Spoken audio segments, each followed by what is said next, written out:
हम लोग को तो कहीं से नहीं लगा कि किसी महिला सांसद के तरफ वो फ्लैंक किस कर रहे हैं या किधर कर रहे हैं। भारतीय जनता पार्टी को कई गो आँख है जो उनको फ्लैंक किस दिखाई दे रहा है, लेकिन मणिपुर का इतना बड़ा घटना हुआ महिलाओं के साथ, यह उनको नहीं दिखाई दे रहा है। सीना चौड़ा करके बोलते थे तो फिर मणिपुर में जाने में उनको क्या परेशानी है। स्वागत है आपका लाइव बिहार में, मैं आपके साथ रूपम।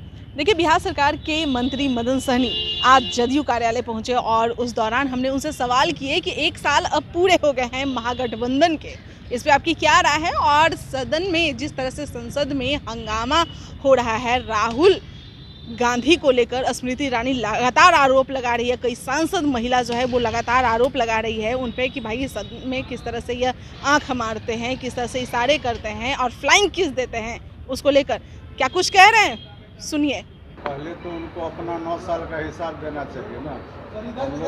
हम लोग तो एक साल में जितने काम किए हैं वो सब जनता के समक्ष है, और इसी एक साल के दरमियान लाखों लोगों को नौकरी भी दिया गया है, जो बिहार सरकार ने भरोसा दिलाया था राज्य के लोगों को, खास करके युवाओं को, उस पर खरा उतर रही है और लाखों लोगों को नौकरी दे रही है। शिक्षक की बहाली हो रही है, पुलिस विभाग में बहाली हो रही है, हजारों महिलाओं को पुलिस विभाग में नौकरी मिली है, अन्य सभी विभाग में नौकरी मिल रहा है। और 2 काम जो सबसे महत्वपूर्ण हुआ है, बहुत बड़े बड़े प्रोजेक्ट पूरे किए गए हैं बिहार के अंदर में, लेकिन जो 2 काम खास करके जो जातीय आधारित गणना था उसका काम पूरा लगभग हो चुका है, और इसको भी जो लटकाने का काम किया गया भारतीय जनता पार्टी के द्वारा न्यायालय में अपने आदमी को खड़ा करके, वह बात भी राज्य के सभी लोग अवगत हैं इस मामले में।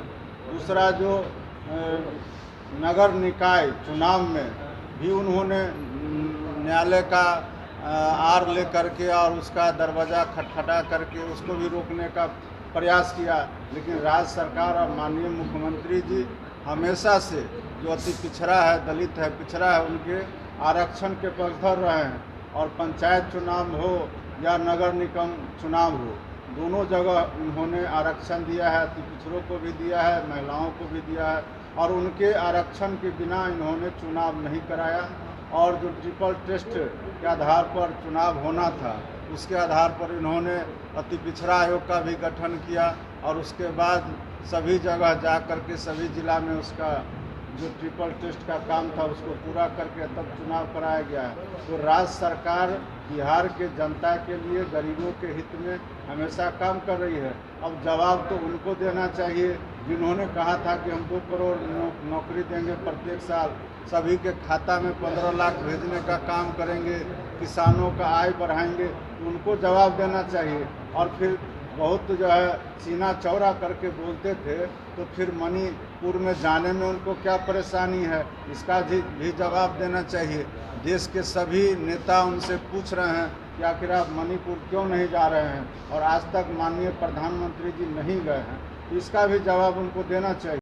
पार्टी अपनी नाकामी को छुपाने के लिए पहले से ही कोई न कोई मसला को तैयार करके रखते हैं। हम लोग भी लगातार जो अविश्वास प्रस्ताव पर बहस हो रहा था उसको हम लोग टेलीविज़न में देख रहे थे, तो हम लोग को तो कहीं से नहीं लगा कि किसी महिला सांसद के तरफ वो फ्लैंक किस कर रहे हैं या किधर कर रहे हैं। भारतीय जनता पार्टी को कई गो आँख है जो उनको फ्लैंक किस दिखाई दे रहा है, लेकिन मणिपुर का इतना बड़ा घटना हुआ महिलाओं के साथ, यह उनको नहीं दिखाई दे रहा है।